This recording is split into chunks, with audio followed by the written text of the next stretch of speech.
I'm here at the American Academy of Dermatology meeting in Orlando, Florida, and there is excitement in the air. Everyone here is so interested in learning cutting edge information about disease states, innovations in all of those diseases, exchanging information, and that's really the essence of the American Academy of Dermatology's meeting. I want you to know that it's a groundbreaking meeting with attendance that's higher than any other meeting. So we have the largest dermatologic meeting in the world.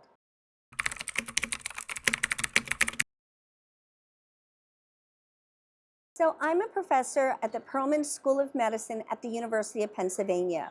One of my areas of research is alopecia, and specifically alopecia areata.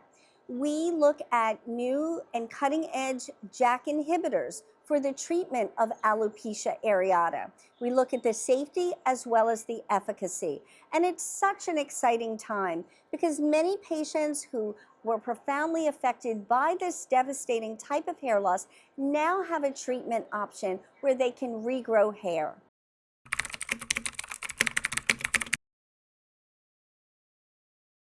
So many of my skin of color patients, particularly those of African descent, experience a type of hair loss called central centrifugal cicatricial alopecia. Unfortunately, there is inadequate treatment. Often we treat these individuals with antibiotics, topical and intralesional corticosteroids, but more is needed. We have recently completed a pilot study looking at the impact of GLP-1 agonist medications on the regrowth of hair of CCCA. And in this very small, exciting pilot study, we have seen improvement in the parameters associated with this devastating type of hair loss.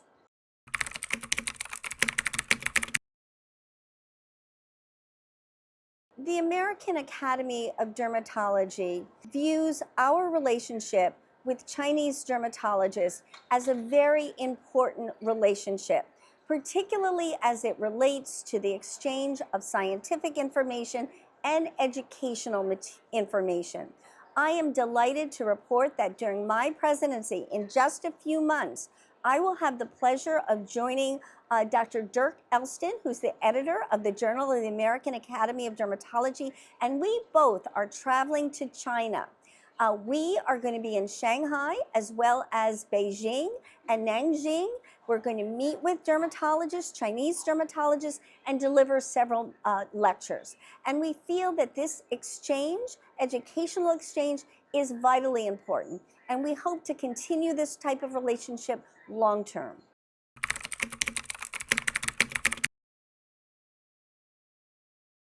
So on March 11th at 12 noon here in the United States, I will become the next president of the American Academy of Dermatology.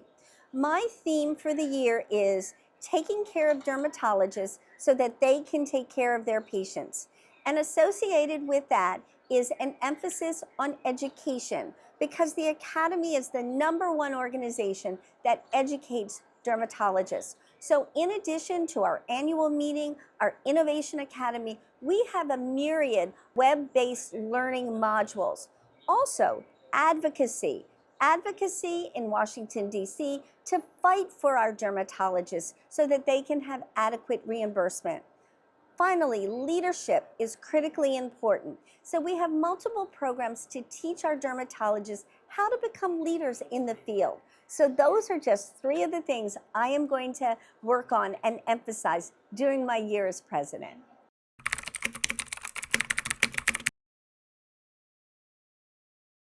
As we all know, there is increasing diversity not only here in the United States, but globally.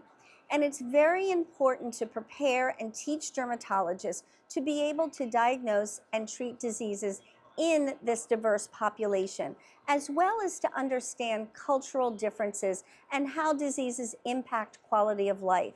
Here at the Academy, we have really placed an emphasis on teaching dermatologists about diverse patient populations so that we can meet their needs.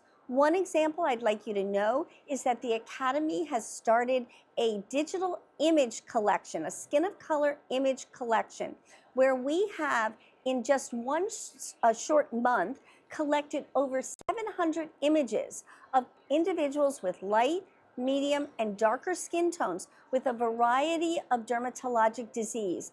And that collection is available to dermatologists to use when they lecture and teach about the differences in skin diseases in diverse populations.